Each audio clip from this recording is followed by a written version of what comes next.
সংসারে কোনো বস্তু হোক বা ব্যক্তি হোক, তার একার গুরুত্ব কিন্তু খুব বেশি নয়। একটা উদাহরণ হিসেবে বৃষ্টির ফোঁটাকে ভেবে দেখুন। যদি একটি বৃষ্টির ফোঁটা হয় তাহলে তার খুব বেশি গুরুত্ব থাকে না, কিন্তু যখন সহস্র বৃষ্টির ফোঁটা মেঘের মধ্যে দিয়ে ঝরে পড়ে তখন সেটা বর্ষার রূপ ধারণ করে। সেই বর্ষা যা এই প্রকৃতিকে শান্ত করে। সেইভাবেই পাথরের ছোট টুকরো, তার খুব বেশি গুরুত্ব থাকে না, কিন্তু যখন অসংখ্য পাথরের টুকরো একত্রিত হয় তখন তা পর্বতের আকার ধারণ করে।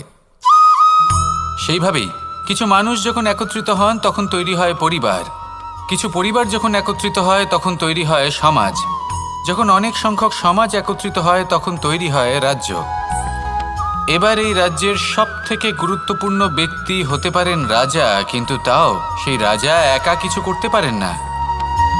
যুদ্ধ লড়ার সময় তারও নিজের সৈন্যদলকে প্রয়োজন পড়ে। কিন্তু এই সংসারে এমন একজন ব্যক্তি আছেন যিনি একাই সব কাজ করতে থাকেন, এবং সেই ব্যক্তি হলেন মা।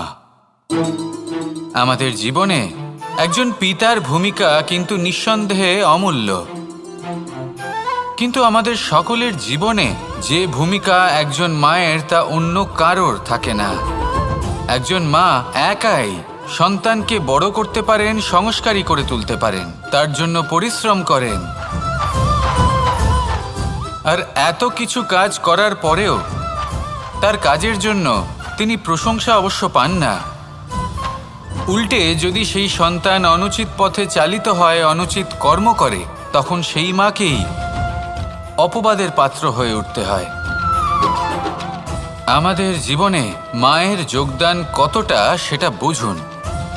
আপনাকে বড় করে তোলার জন্য উনি কতটা পরিশ্রম করেছেন সেটা বুঝুন। আজ থেকে, এখন থেকে, এই মুহূর্ত থেকে মাকে সম্মান করতে শিখুন। যখন সময় পাবেন, যখন সুযোগ হবে, তখন তার প্রশংসা করুন, ওনারও ভালো লাগবে। আর মায়ের এই মমতার জন্য, তার এই ভূমিকার জন্য আসুন সবাই মিলে আমরা তাকে প্রণাম করি, আর সকলে মিলে ভালোবেসে বলি রাধা রাধা। মানুষের মানসিকতা এমন হয় যে সে